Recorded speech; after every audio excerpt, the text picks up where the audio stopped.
बिस्मिल्लाहिर्रहमानिर्रहीम अस्सलाम वालेकुम। की हाल है मेरे यूट्यूब फैमिली वालियां दा? अलहमदुलिल्लाह असी ठीक हाँ। उम्मीद है कि तुसी भी ठीक होवोगे। जिथे रवो हसदे रवो, मुस्कुराते रवो, शाद रवो ते आबाद रवो। ऐसे ने एक दुआ दे नाल अज दे व्लॉग दा असी करने आगाज़। व्लॉग साडा है वे कि असी अज बनान लगे हाँ नवीं रैसिपी, जिहड़ी कि तुहाडे नाल करांगे शेयर, तुहानूं भी विखावांगे, ज़बरदस्त जी करके बनावांगे। दुआ करना कि अच्छी बने। माशाल्लाह जी, साड़ी वीडियो दे नाल रहा करो, पूरी वीडियो वेख्या करो। अगर अच्छी लगे तो प्लीज़ लाइक कर दिया करो। तो तुहाडी वीडियो दे नाल हौसला बुलंद हुंदा है, साडा खुशी हुंदी है कि साडी वीडियो कोई वाच करदा है। साडी वीडियो दे नाल रहा करो तो माशाल्लाह फुल वीडियो वाच किया करो। तो लाइक कर दिया करो, सब्सक्राइब कर दिया करो कि आने वाली वीडियो आप लोगों तक पहुँचती रहे। बैल वाला बटन दबाना ना भूलें। तो असी जी अज माशाल्लाह बनान लगे हाँ प्याज नवीं सब्ज़ी, तुहाडे नाल करांगे शेयर, तुहानूं विखावांगे। मैं सब्ज़ लसन भी कट के रखिया होया, 60 टमाटर, प्याज, सुक्का लसन भी मैं छिलिया सी, हरी मिर्च कुट लई है। ते नाल मैं माशाल्लाह जी बनान लगी हाँ नवीं सब्ज़ी। अच्छी लगे तो प्लीज़ लाइक कर देना। तुहाडे नाल करनी है शेयर, अपने रूटीन शेयर करनी है, जो असी पकाने खाने हैं, जिस तरह असी जो भी पकाने तुहाडे नाल शेयर करने हैं। अगर साड़ी वीडियो अच्छी लगे तो प्लीज़ एक लाइक कर दिया करें। आपके लाइक से हमें बहुत ही हौसला मिलता है, हमारी हौसला अफजाई होती है, हमें बहुत खुशी होती है।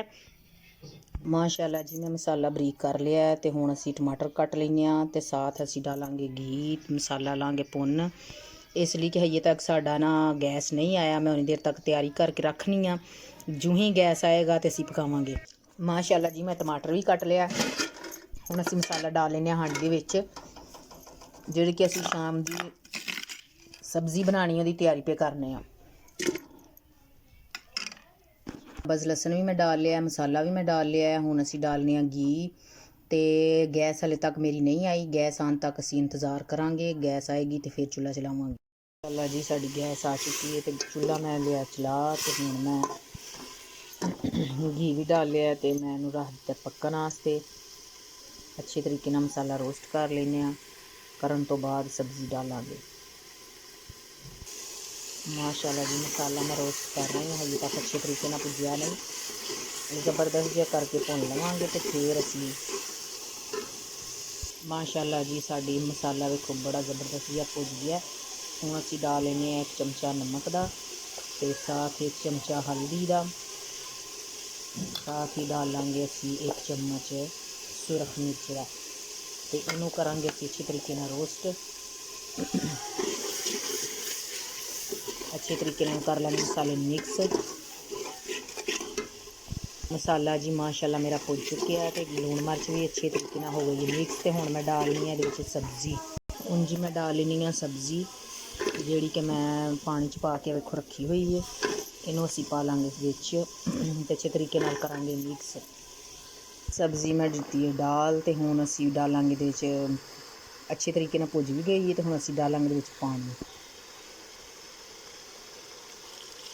थोड़ा जिहा पानी डालांगे ताकि जल्दी हो जाती है।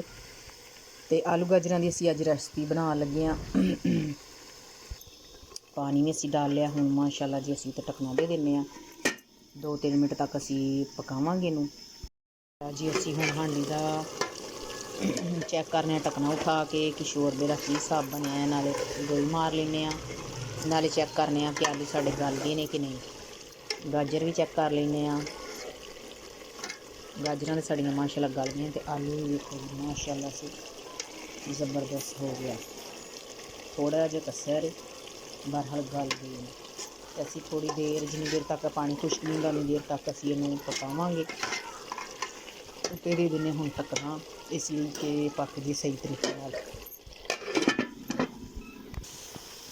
साडी हांडी पक चुकी है, तो बहुत ही ज़बरदस्त बन चुकी है। माशाल्लाह लुक देखो तो ज़बरदस्त देखो, घी छोड़ दिता, अच्छे तरीके नाल भुज गई है। तो हुण असी ला लांगे नीचे।